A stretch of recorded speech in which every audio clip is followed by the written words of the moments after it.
Hey guys, welcome back to the Drone Camps channel. I'm Justin Davis, and this is the perfect opportunity to teach you how to fly line of sight. I had the perfect quad come in this week. This is the JJRC Windseeker.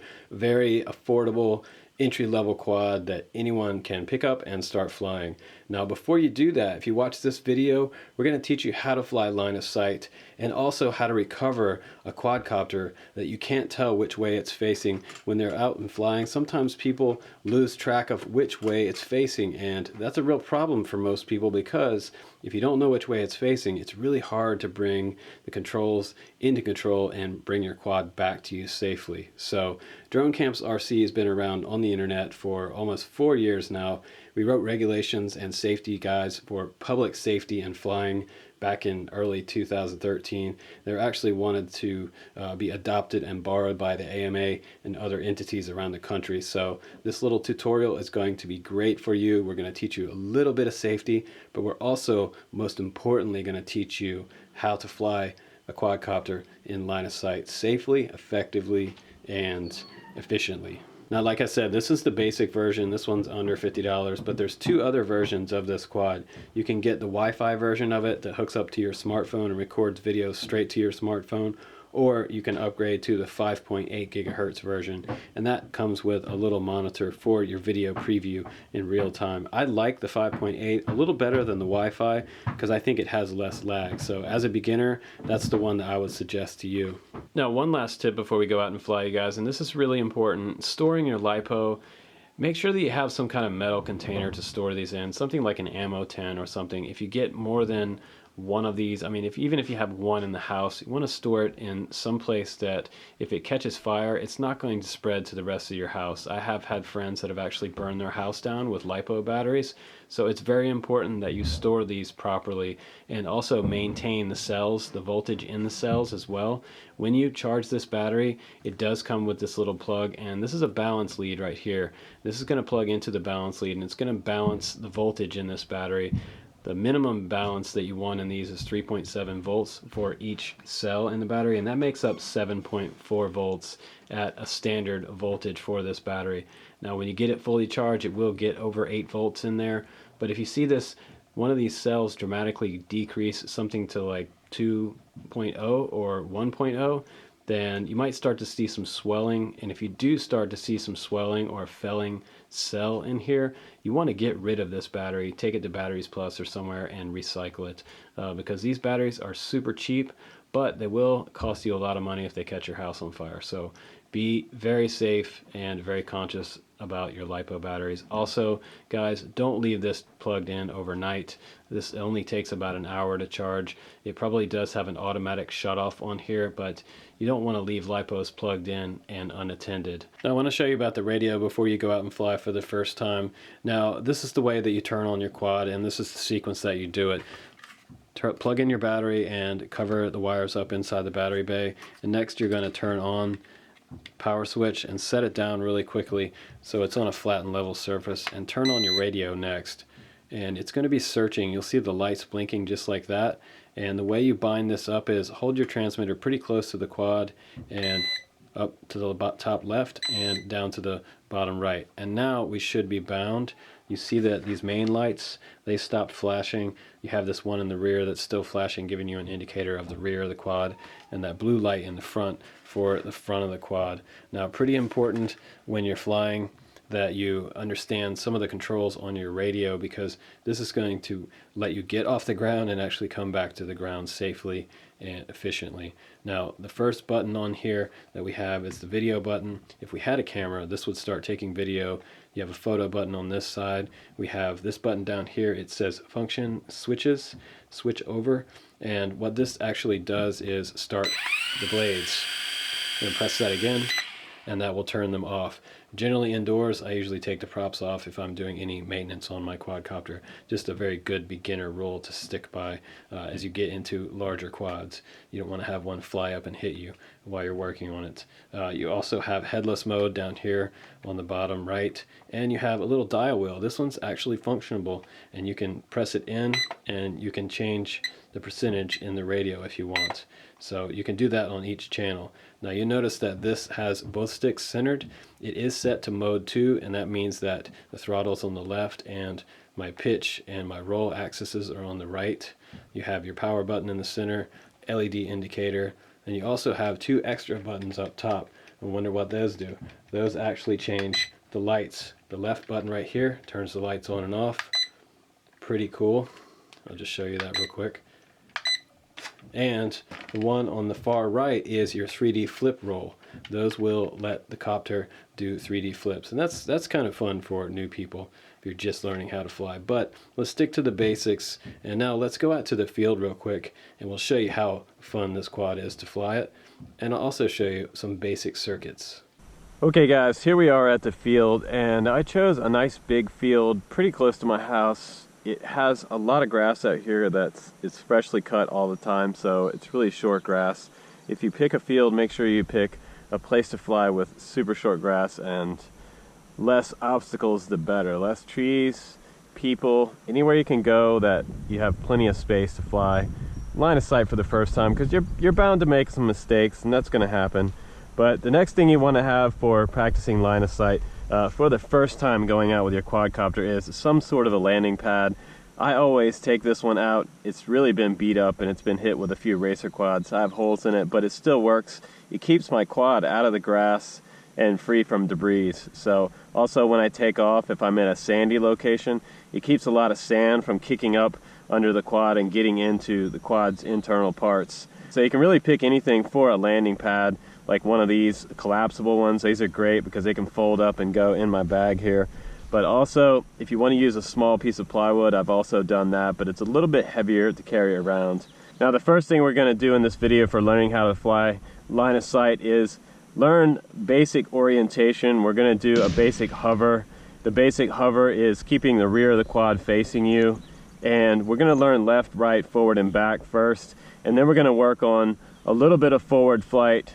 But first, before we do forward flight, we're going to work on square circuits, and I'll show you how to do a square circuit. Next we'll move on to organic circle, and then we'll work on more forward flight. But let's go ahead and do that first basic hover. So we're going to go ahead and turn on the quad's motors and come up into a basic hover, just like that in front of you. Keep the rear facing you. That little blinking LED light in the back is nice for orientation. But this quad is nice because it does have altitude hold. There's a little bit of drift there, so if it's a really calm day, that's the days that I prefer to fly if I'm flying line of sight.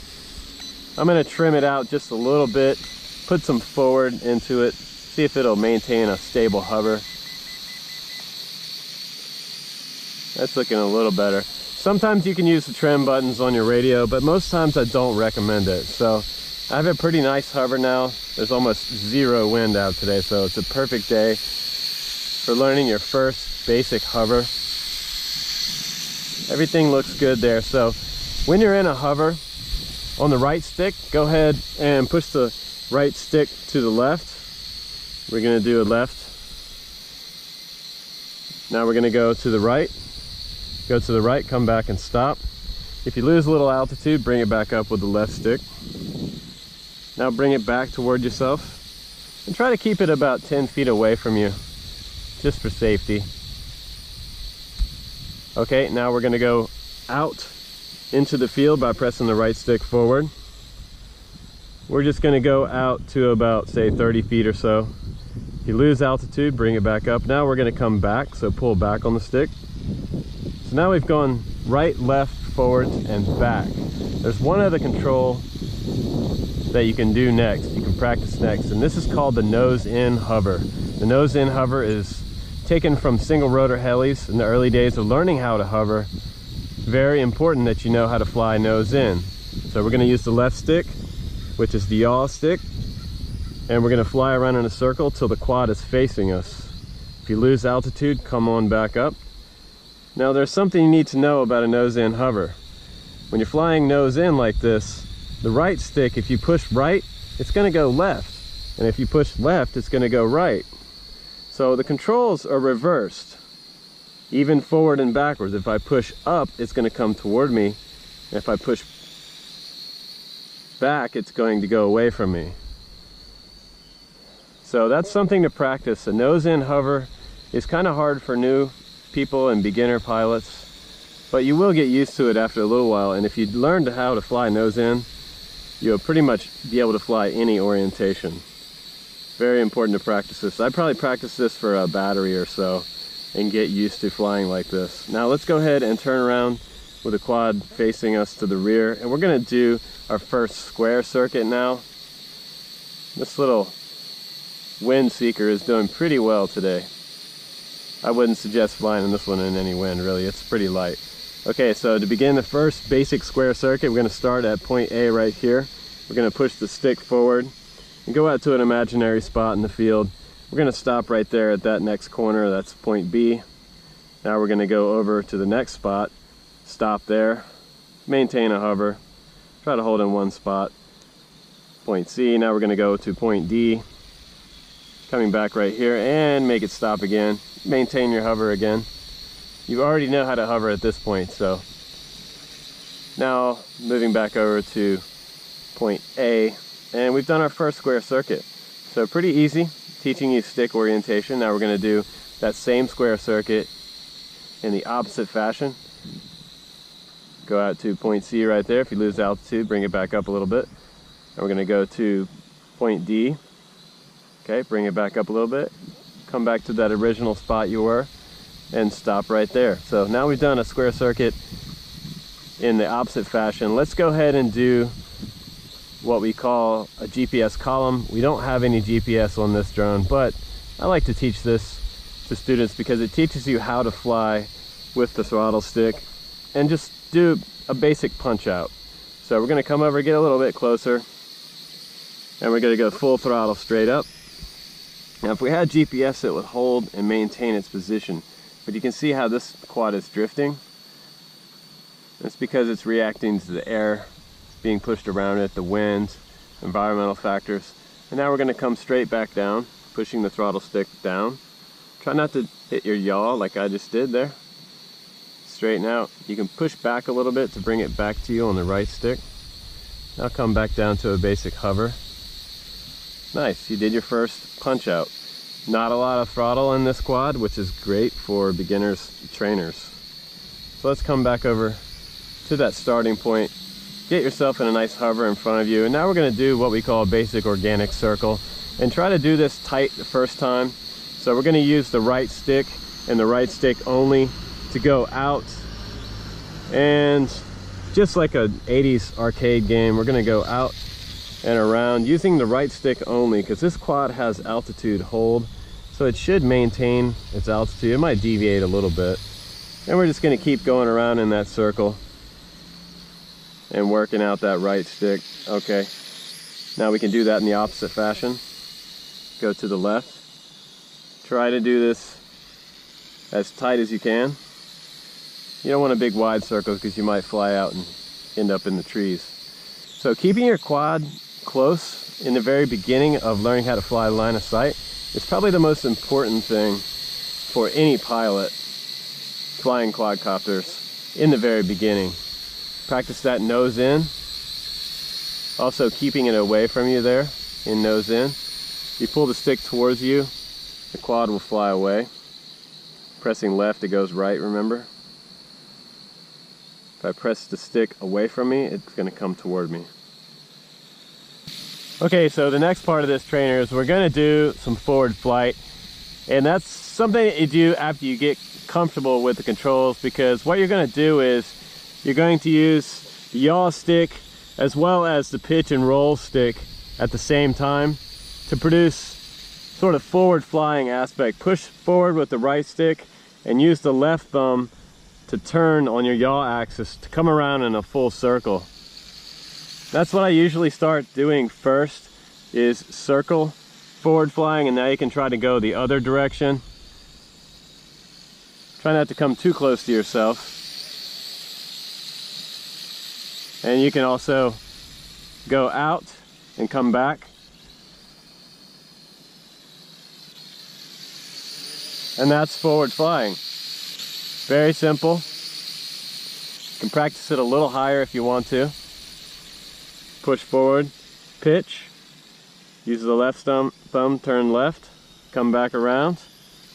And you can practice your multiple flight modes as well. You can press here up at the top left to go a little more aggressively. Now we fly a little faster, and this helps in wind. So if you're in a windy condition, fly in mode 3. It'll give you the most power into the wind. But like I said, this is a light quadcopter. You really don't want to fly this on any windy days. It's just going to be completely blown away. Especially if it starts to go up and up and up and up, you're not going to be able to get it back down. So keep that in mind. Very nice forward flying. Very nice, stable flyer. And I'm just cruising. Like I said, you can get a camera and put on this. I'll try to put the link below for the JJRC camera. Pretty much compatible with most of the JJRC quadcopters. Have the same connection, power connection on there, and a little onboard Wi-Fi signal. You can get Wi-Fi version and non-Wi-Fi version. Non-Wi-Fi version wouldn't have the real-time view. So now I'm going to come down in AutoLand. Going to press my button for an auto landing. There we go.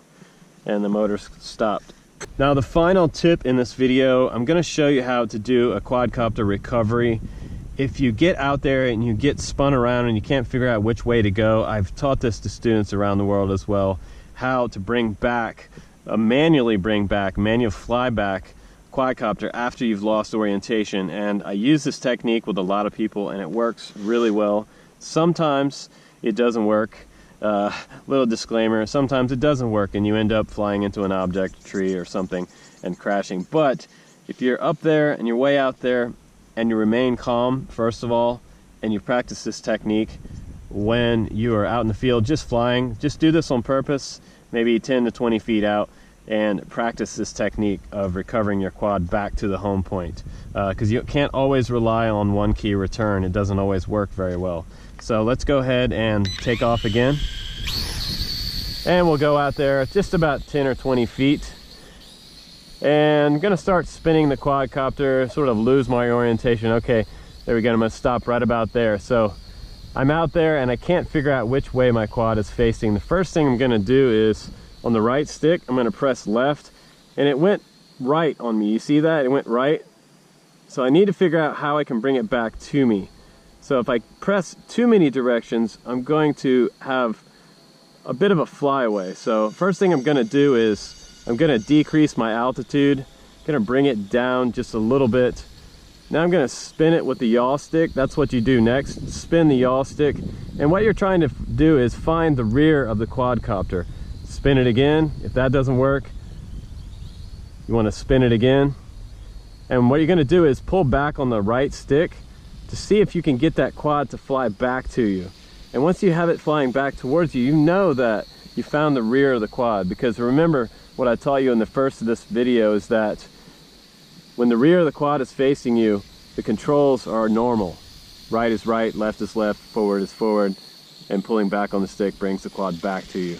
Now you can also do that one-touch return on some of these cheaper quads. It's not like return to home, but one-touch return simply brings it back in the direction that it started in. It'll automatically fly back towards you, just like this. And when you're ready to stop it, just take the stick again, and you can remain flying with full control. So that's about it for this line of sight tutorial, guys. Hopefully you learned a lot, and this will help you out on your first quadcopter outing, your first flights. Practice some of these techniques that I've taught you. Practice that recovery feature. And just a quick rundown, the recovery feature again is, the biggest thing you want to do when you lose orientation, guys, is spin the quad, test one direction, spin it again, test another direction, spin it again, test another direction, spin it again until you find the rear of the quad, and then start to pull it back on the right stick. And it'll bring it back to you. Biggest key to that technique is remaining calm. And also not flying in super windy conditions that might cause that to happen to you. That happens a lot when the quad gets too far away. So we'll go ahead and do another auto landing. And H marks the home point. So now we're on the ground, guys. Like I said, I hope you enjoyed this little tutorial on learning how to fly line of sight. It's pretty easy to do with this particular quad. This Windseeker is actually really easy to fly. Great beginner quad. I'd start this out with kids or anyone who just wanted to learn how to fly manually. So thanks again for watching. I'm Justin Davis, guys. I'll see you on the next one.